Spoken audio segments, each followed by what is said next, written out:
All right, boys, boost weather is quickly approaching here in Florida, so we don't have a lot of time to get our turbo Intercooler running before this boost season's over. Over this past, I don't know, week or so, I have lied to you guys. As you might notice from the last video, the downpipe does look a little different, and that's because we ended up swapping the turbo. I did a lot of thinking and came to the realization that a 3582 turbo is just way too big for our power goals with phase one on the Integra. To put things into perspective, is a turbo that's really meant for like 6, maybe even 700 horsepower, and I don't think the stock B20 can do that right now. So I did go ahead and downgrade to a smaller turbo. I think overall it'll fit the build way better than that giant boy over there on the shelf. So this car should still be plenty fun, plenty fast. We're not really, pushing to have the most horsepower possible right at this moment yet. That's what the built B18 is going to be for. So for today, our goal is to get that guy off of those jack stands and driving again. Now, we're not going to be making any boosts or anything like that just yet because, well, we still need a few things that are on order. They will be here hopefully this week, so that way next video we should be driving around boosted. Now this, like I said, this video we're just going to get the car off the jack stands, and we're going to start the last thing that we really need to do to get this thing off of the jack stands. So this is a giant intercooler. It's probably rated for the 600-700 horsepower, just like the turbo was. But this is all we got, so we're going to run it. It's definitely overkill, but as you see, we have all the piping that we need to route. Now it should be pretty simple. I do not have the means of cutting. I don't have the means of welding aluminum. So if you guys see me doing some goofy stuff with this piping, it's because I can't cut it, just because I can't weld it. So anyways, enough talking, let's get to it.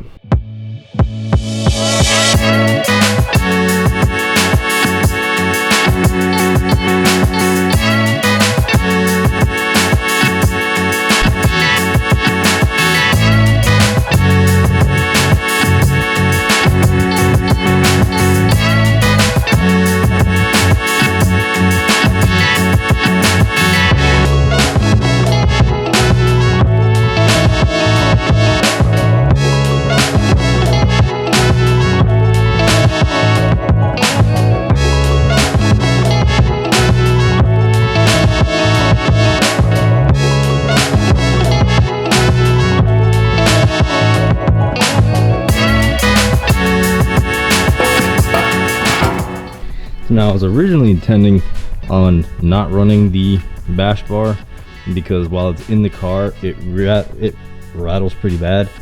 But in this case, we actually need it to mount up the intercooler. So I went ahead, made our marks where we need to cut. So let's get to it.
Goodness, this was difficult to drill through.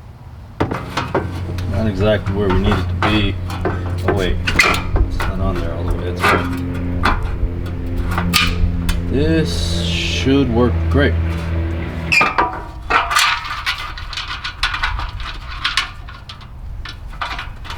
Well, that one worked out pretty good.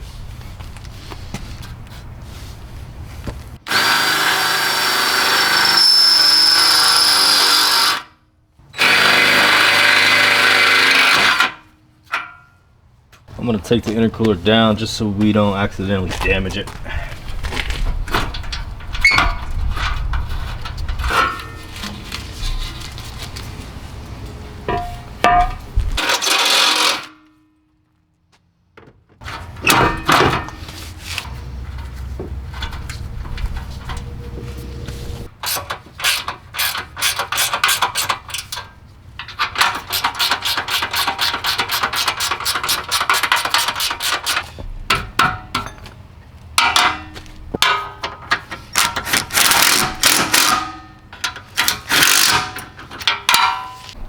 All right, and there we have our giant and completely unnecessarily large intercooler installed with about 0% regard if the bumper would fit or not, but who cares, race car. Now I will say it does hang pretty low. It hangs a little bit lower than the bash bar or whatever. I'm not the bash bar, but the it hangs lower than the core support. Hey look, we got a leaf in there, but it should be fine. So I'm gonna just run the piping, the intercooler piping. I was trying to keep the washer reservoir, but it doesn't look like we're gonna be able to, just judging by how we're gonna have to route this pipe.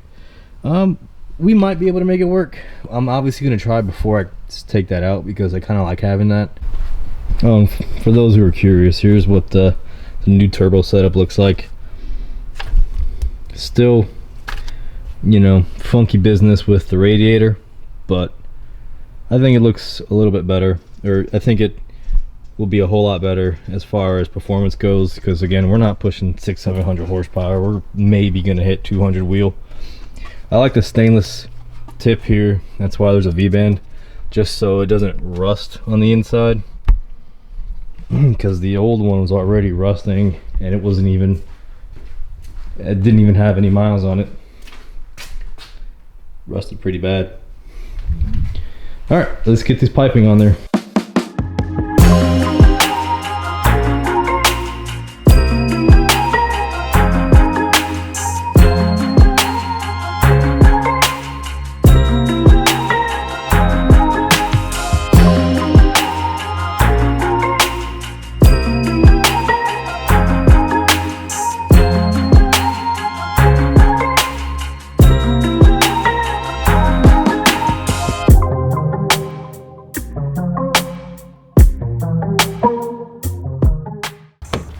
Wait, almost left that leaf in there.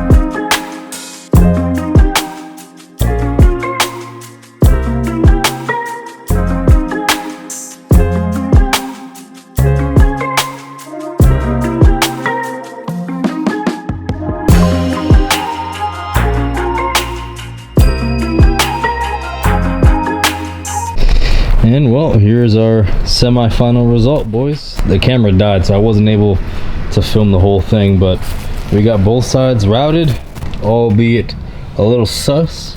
It freaking fits.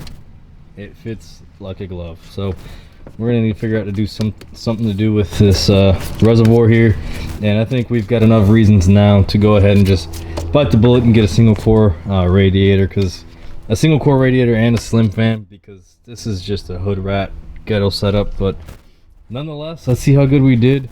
You know, winging it, see if we can't get our bumper on there without having to cut it or anything. I don't think we should, but let's see.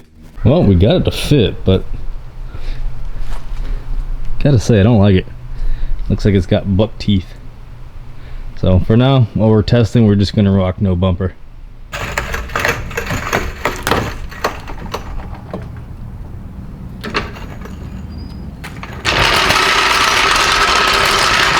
Guys, the car looks completely different on the ground. Freaking thing looks sick. Let's go ahead and get a battery in it. Let's go for a rip.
Boys, she is going to be an absolute ripper on probably just 10 pounds of boost. I mean, it's going to be pretty rowdy. The exhaust is pretty crazy, but no regrets here. I think my ears they're still ringing, but I'll bet even at 10 pounds of boost that it'll give the S2K a run for its money. Let me just look at this freaking thing, guys. Crazy. But that's going to do it for now. Next week, we are going to finish it up. We got gauges, ECU, injectors, and map sensor, and that's it. We are almost ready to start boosting around town. But she survived probably about 10 miles now, so no leaks there. Anyways, that's gonna do it for this one, guys. I hope you enjoyed. If you did, leave a like, subscribe, and I'll catch you guys in the next one. Peace.